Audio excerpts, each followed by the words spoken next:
he should be told, do not put it like that. For if that were so, then contemplation of the body, etc., would also have quadruple and quintuple jhana. But there is not even the first jhana in the contemplation of feeling or in the other 2.17, so do not misrepresent the Blessed One by adherence to the letter. The Enlightened One's word is profound and should be taken as it is intended, giving due weight to the teachers. 114. And the intention here is this: the Blessed One, it seems, was asked to teach the Dhamma thus: Venerable Sir, it would be good if the Blessed One would teach me the Dhamma in brief, so that, having heard the Blessed One's Dhamma, I may dwell alone, withdrawn, diligent, ardent and self-exerted. A4 299. But the Blessed One had no confidence yet in that Bhikkhu, since although he had already heard the Dhamma he had nevertheless gone on living there instead of going to do the ascetic's duties, and the Blessed One expressed his lack of confidence thus: so too, some misguided men merely question me, and when the Dhamma is expounded to them, they still fancy that they need not follow me. A4 299. However, the Bhikkhu had the potentiality for the attainment of arahantship, and so he advised him again, 323, saying, therefore, Bhikkhu, you should train thus: my mind shall be steadied, quite steadied internally, and arisen evil unprofitable things shall not obsess my mind and remain. You should train thus. A4 299. But what is stated in that advice is basic concentration consisting in mere unification of mind 18 internally in the sense of in oneself, CCH 14, and 75.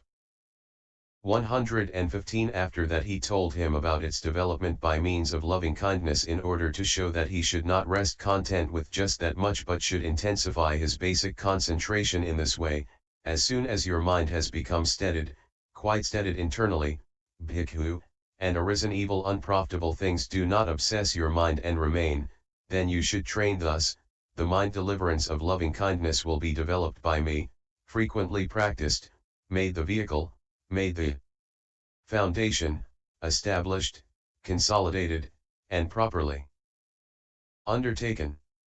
You should train thus, Bhikkhu. A4 299 300, after which he said further: as soon as this concentration has been thus developed by you, Bhikkhu 19, and frequently practiced, then you should develop this concentration with applied thought and sustained thought, and you should develop it accompanied by equanimity. A4 300. 116. The meaning is this: Bhikkhu, when this basic concentration has been developed by you by means of loving kindness, then, instead of resting content with just that much, you should make this basic concentration reach quadruple and quintuple jhana in other objects by further developing it in the way beginning with applied thought. 117. And having spoken thus, he further said: as soon as this concentration has been thus developed by you, Bhikkhu, and frequently practiced, then you should train thus: the mind-deliverance of compassion will be developed by me. A4 300, etc., pointing out that you should effect its further development by means of quadruple and quintuple jhana in other objects, this further development being preceded by the remaining divine abidings of compassion and the rest. 118. Having thus shown how its further development by means of quadruple and quintuple jhana is preceded by loving kindness, etc., and having told him, as soon as this concentration has been developed by you, Bhikkhu, and frequently practiced, then you should train thus: I shall dwell contemplating the body as a body, etc. He concluded the discourse with arahantship as its culmination thus: as soon as this concentration has been developed by you, Bhikkhu, completely developed, then wherever you go you will go in comfort, wherever you stand you will stand in comfort, wherever 324 you sit you will sit in comfort, wherever you make your couch you will do so in comfort. A4 301. From that it must be understood that the three beginning with loving kindness have only triple quadruple jhana, and that equanimity has only the single remaining jhana. And they are expounded in the same way in the Abhidhamma as well. The highest limit of each 119 And while they are twofold by way of the triple quadruple jhana and the single remaining jhana, still they should be understood to be distinguishable in each case by a different efficacy consisting in having beauty as the highest, etc. For they are so described in the Haladevasana Sutta, according as it is said, Bhikkhus, the mind-deliverance of loving-kindness has beauty as the highest, I say. The mind-deliverance of compassion has the base consisting of boundless space as the highest, I say. The mind-deliverance of gladness has the base consisting of boundless consciousness as the highest, I say. The mind-deliverance of equanimity has the base consisting of nothingness as the highest, I say. SV 11921.20. 120 But why are they described in this way? Because each is the respective basic support for each. For beings are unrepulsive to one who abides in loving kindness. Being familiar with the unrepulsive aspect, when he applies his mind to unrepulsive pure colors such as blue-black, his mind enters into them without difficulty. So loving kindness is the basic support for the liberation by the beautiful, cm 212, ma 3 256, but not for what is beyond that. That is why it is called having beauty as the highest. 121 One who abides in compassion has come to know thoroughly the danger in materiality, since compassion is aroused in him when he sees the suffering of beings that has as its material sign, cause, beating with sticks, and so on. So, well knowing the danger in materiality, when he removes whichever Kagyo concept he was contemplating, whether that of the earth Kagyo or another, and applies his mind to the space that remains, cx.6, which is the escape from materiality, then his mind enters into that space without difficulty. So compassion is the basic support for the sphere of boundless space, but not for what is beyond that. That is why it is called having the base consisting of boundless space as the highest. 122 When he abides in gladness, his mind becomes familiar with apprehending consciousness, since gladness is aroused in him when he sees beings' consciousness arisen in the form of rejoicing over some reason for joy. Then, when he surmounts the sphere of boundless space that he had already attained in due course and applies his mind to the consciousness that had as its object the sign of space, 325 his mind enters into it without difficulty. So gladness is the basic support for the base consisting of boundless consciousness, but not for what is beyond that. That is why it is called having the sphere of boundless consciousness as the highest. 123 When he abides in equanimity, his mind becomes skilled 21 in apprehending what is, in the ultimate sense, non-existent, because his mind has been diverted from apprehension of what is existent in the ultimate sense, namely, pleasure, release from pain, etc., owing to having no further concerns such as may beings be happy or may they be released from pain or may they not lose the success they have obtained. Now his mind has become used to being diverted from apprehension of what is existent in the ultimate sense, and his mind has become skilled in apprehending what is non-existent in the ultimate sense, that is to say, living beings, which are a concept, and so when he surmounts the base consisting of boundless consciousness attained in due course and applies his mind to the absence, which is non-existent as to individual essence, of consciousness, which is a reality, is become, cmi 260, in the ultimate sense, then his mind enters into that nothingness, that non-existence, without difficulty, cx.32. So equanimity is the basic support for the base consisting of nothingness, but not for what is beyond that. That is why it is called having the base consisting of nothingness as the highest. 124 When he has understood thus that the special efficacy of each resides respectively in having beauty as the highest, etc., he should besides understand how they bring to perfection all the good states beginning with giving. For the great beings' minds retain their balance by giving preference to beings' welfare, by dislike of beings' suffering, by desire for the various successes achieved by beings to last, and by impartiality towards all beings. And to all beings they give gifts, which are a source of pleasure, without discriminating thus, it must be given to this one, it must not be given to this one. And in order to avoid doing harm to beings they undertake the precepts of virtue. They practice renunciation for the purpose of perfecting their virtue. They cleanse their understanding for the purpose of non-confusion about what is good and bad for beings. They constantly arouse energy, having beings' welfare and happiness at heart. When they have acquired heroic fortitude through supreme energy, they become patient with beings' many kinds of faults. They do not deceive when promising we shall give you this, we shall do this for you. They are unshakably resolute upon beings' welfare and happiness. Through unshakable loving-kindness they place them first before themselves. Through equanimity they expect no reward. Having thus fulfilled the 10 perfections, these divine abidings then perfect all the good states classed as the 10 powers, the 4 kinds of fearlessness, the 6 kinds of knowledge not shared by disciples, and the 18 states of the Enlightened One. 22 This is how they bring to perfection all the good states beginning with giving. The 9th chapter, called The Description of the Divine Abidings in the Treatise on the Development of Concentration in the Path of Purification, composed for the purpose of gladdening good people. Notes.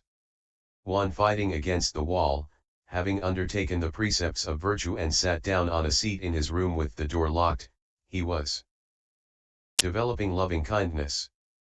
Blinded by lust arisen under cover of the loving kindness, he wanted to go to his wife, and without noticing the door he beat on the wall in his desire to get out, even by breaking the wall down. Visam MH 286. 2. Reading Danapayavikanadini with CE, C4 Sayaga Havathanai, A232. 3. The Ayogattara text has let him reappear in a state of loss, and so on. 4. The 8 great hells, beginning with that of Sanjiva, CJAV 266, 270. At each of the 4 doors of the great unmitigated, Avasai, hell there are the 4 beginning with the ember, Kukue, hell, M3 185, which make up the 16 prominent hells, Visam MH 291. 5. Saokapatha, set on piles, Visam MH, P 294, says, Saokalagapatvati Elamatvagamanago Saokyapatho. This disagrees with Pet for this ref.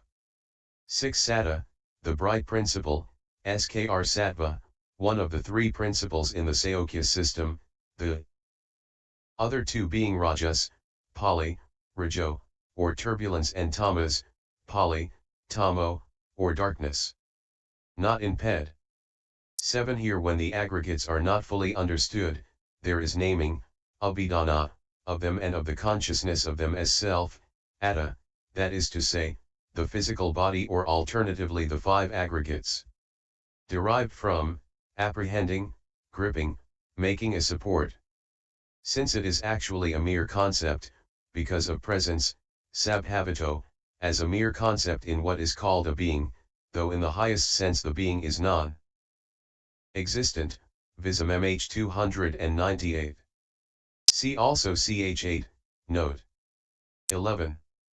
8. Harvard text reads Bhyapadarahita, which would be renderable as free from ill will. Visam might. P 299, supports a reading Bhyabadha, which seems better. 9. For Duhala CCH4, note 36. Here the meaning is more likely to be bad or lewd than inert. 10. Mudita, gladness as one of the divine abidings, is always in the sense of gladness at others' success. Sometimes rendered as altruistic joy and sympathetic gladness. 11. Kyoitai, it combats, skrk degree nadi, to injure or kill. Pet gives this ref. Under ordinary meaning to buy, which is wrong. 12. So Visam MH 309. 13. All texts read kasa, whose, which is confirmed in the quotation translated in note 20. It is tempting, in view of the context, to read kamasa, kamas, but there is no authority for it. The statement would then be an assertion instead of a question. 14. Greed is the near enemy of loving kindness, since it is able to corrupt owing to its similarity, like an enemy masquerading as a friend, Visam MH 309. Protected from it. and ill will, which is dissimilar to the similar greed, is its far enemy like a foe ensconced in a rock wilderness. So loving kindness must be practiced free from fear of that. For it is not possible to practice loving kindness and feel anger simultaneously, CD 3 247-48. 15 Pihonity, to be resentful, not in ped, the verb has been needed to correspond to resentment, peka, as the verb, to be inflamed with greed, rajati, corresponds with greed, raga. 16 Samhavitva, judging, not in this sense. In ped. Visam p. 313, explains by parakapatva, conjecturing. 17 For which kinds of body contemplation give which kinds of concentration see. 8.43 and MAI 247. 18 Mere unification of the mind, the kind of concentrating, samadhana, that is undeveloped and just obtained by one in pursuit of development. That is called basic concentration, however, since it is the basic reason for the kinds of more distinguished concentration to be mentioned later in this connection. This mere unification of the mind is intended as momentary. Concentration as in the passage beginning, I internally settled, steadied, unified, and concentrated my mind, MI 116. For the first unification of the mind is recognized as momentary concentration here as it is in the first of the two successive descriptions, tireless energy was aroused in me, my mind was concentrated and unified followed by quite secluded from sense desires. MI 21, Visam MH 314. 19 Thus developed, just as a fire started with wood and banked up with cow dung, dust, etc., although it arrives at the state of a cow dung fire, etc., CFMI 259, is nevertheless called after the original fire that was started with the wood, so too it is the basic concentration that is spoken of here, taking it as banked up with loving kindness, and so on. In other objects means in such objects as the earth Casio, Visam MH 315. 20 The beautiful, Subha, is the third of the 8 liberations, Vimakha, CM 212, MA 3 255. 21 Reading in both cases Avihyamanagoho adake. Sitai, not dukke. Because it has no more concern, abhaga, because it has no further act of being concerned. 22 For the 10 powers and 4 kinds of fearlessness CMN 12. For the 6 kinds of knowledge not shared by disciples see PASI 121F. For the 18 states of the Enlightened One CCPA. End Pop 009.